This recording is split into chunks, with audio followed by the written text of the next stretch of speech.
saben qué está pasando, y es que han pasado ya 2 años de pandemia y el mundo entero, al menos el ámbito sanitario, centró su mirada, su atención en cómo pues mitigar los efectos de la COVID-19. Prácticamente ahí se centró la mirada de todo el mundo entero, los especialistas, los científicos, los médicos, todo el tema sanitario. Pero ¿qué pasó con el resto de enfermedades? Hay muchos especialistas dicen que de aquí a unos meses o cuando la pandemia llegue a ser endemia va a haber un embalse de enfermedades que de agudas han pasado a crónicas, qué ha pasado con el cáncer y qué ha pasado con otras enfermedades transmisibles, contagiosas como la sarampión, que ya en muchos países incluso se ha podido erradicar. Hay un incremento, hay una alerta que ha dado la Organización Mundial para la Salud y UNICEF, porque hay un incremento bastante dramático, un 79% si es que comparamos las cifras en relación pues al año anterior. Por eso es que estamos ahora acompañados del doctor Carlos Segarra, especialista de salud UNICEF. Señor Segarra, ¿cómo está? Muy buenas noches, bienvenido. ¿Qué está pasando? Buenas noches, Jennifer. Muchísimas gracias por la invitación. En principio, doctor Segarra, ¿qué pasó con el tema de sarampión? Es una enfermedad que prácticamente era un brote controlado en el mundo entero. ¿Qué ocurrió? Bueno, efectivamente, hace una semana, tanto la OMS como UNICEF han lanzado una alerta sobre el aumento de los casos de sarampión entre enero y febrero de este año. Al momento de juntar todos los datos de todos los países que están asociados a la OMS. Y se ha revelado que existe un mayor riesgo de que aumente la propagación no solamente del sarampión, sino de otro tipo de enfermedades que anteriormente se podían evitar mediante la vacunación regular y que ha ocasionado o podría desencadenar un incremento de brotes epidémicos, en este caso sobre todo del sarampión.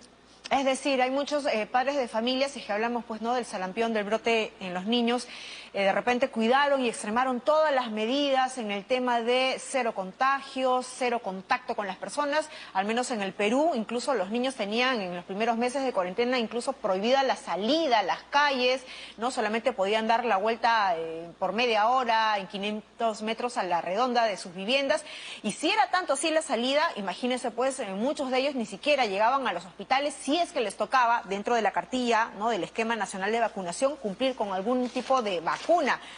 Eso también, imaginamos, ha sido pues motivo, caldo de cultivo para que muchos niños estén desprotegidos y que no cumplan con ese esquema nacional de vacunación. Efectivamente, lo que ha sucedido es algo bastante interesante durante la pandemia. Por un lado, las restricciones sociales que vivimos en el Perú en los últimos 2 años a raíz del COVID-19 ocasionó que los niños, adolescentes o toda la familia en general permaneciera en casa. Por lo tanto, fue indirectamente un factor de protección a adquirir otro tipo de enfermedades. Pero por otro lado, toda la sociedad, todos los recursos a nivel de salud se orientaron hacia el COVID-19, tanto en un primer inicio a la prevención y en una segunda fase a la vacunación. Entonces, esto ha hecho que, en cierto modo, digamos, entre comillas, se descuide un poco el esquema de vacunación regular y tengamos esta alerta por parte de OMS y UNICEF. Doctor Segarra, pero este brote, ¿no?, que se ha presentado del sarampión, leí incluso un reporte que se ha emitido por parte de la OMS, es más que solo una enfermedad porque también ha puesto en evidencia y ha desnudado, ¿no?, como incluso como la pandemia, muchas brechas de desigualdad que aún hay en el tema de la atención, incluso del acceso a las vacunas en distintas partes del mundo. Efectivamente, son factores estructurales, ¿no? No solamente, bueno, UNICEF y OMS lanzan la alerta con especial énfasis en algunos países que se encuentran en situación de extrema pobreza o situaciones de conflicto, como Ucrania, Etiopía, Somalia y Afganistán. Pero también vemos que en países como el nuestro, como el Perú, durante la pandemia se han ampliado las brechas y las desigualdades. No es lo mismo que niños que viven en una zona metropolitana, en una ciudad grande como Lima, puedan tener acceso a la vacuna como otras comunidades de personas vulnerables, como personas indígenas o personas en áreas rurales o en situación de pobreza que puedan tener acceso a estas vacunas.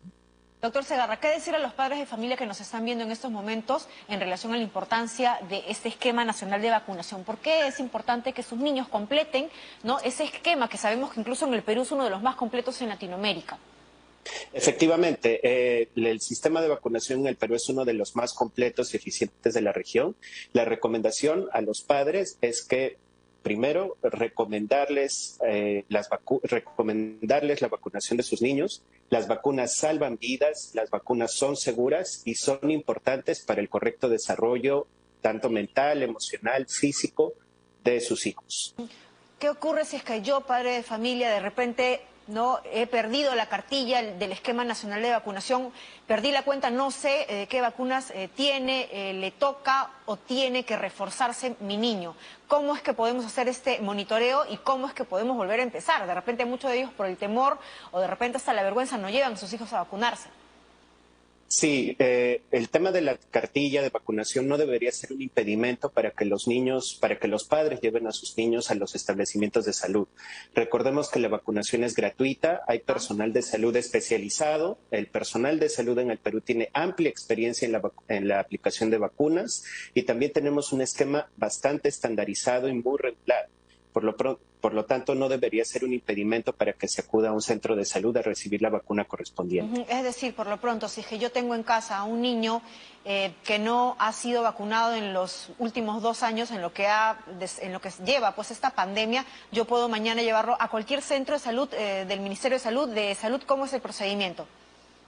Deberían ir a su centro de salud más cercano, regularmente es del Ministerio de Salud o de Salud, a fin de que les apliquen las vacunas correspondientes a la edad. Recordemos que hay un esquema de vacunación y hay vacunas específicas para cada periodo etario. Entonces, acudir, conversar con el personal de salud y encontrar la mejor manera de que el esquema pueda ser regularizado lo antes posible. Perfecto. ¿Y esto comprende a niños de qué edades a qué edades? Básicamente desde que nacen hasta adolescentes y también vacunas de adultos. Adolescentes, 13, 14, 15, ¿qué edad? Adolescentes normalmente a partir de los 13 años y también en adultos. Recordemos que el esquema de vacunación no solamente se limita a niños, sino también hay vacunas específicas para adolescentes, como es el caso de la vacuna contra el papilomavirus, y también en adultos con los refuerzos tanto de sarampión, polio, fiebre amarilla y otras enfermedades como neumococo, por ejemplo, también en adultos mayores. En adultos mayores, ¿no? Y sabemos que incluso el gobierno ha comprado recientemente lotes de vacunas contra la influenza que tendrían que ser anuales. Perfecto. Exactamente. Muchísimas gracias, doctor doctor Segarra, por haber conversado con nosotros. Hemos estado con el doctor Carlos Segarra, especialista en salud UNICEF, quien ha sido pues muy didáctico para explicarnos no solamente la importancia de las vacunas en las personas, sino también la importancia de cumplir con este calendario, este esquema nacional de vacunación. Si usted no ha llevado a su niño a vacunar en los últimos 2 años por el tema de la pandemia, ya es seguro, se lleve a su criatura al centro de salud más cercano a su domicilio para que pueda completar todo este esquema nacional de vacunación. Ahí hay gente especializada, especialistas ¿no? en el tema, que saben por el tema de la edad qué vacunas tiene que colocarse el niño, y también, ojo, los adultos tenemos que colocarnos nuestras vacunas contra la influenza y si somos adultos mayores contra el neumococo.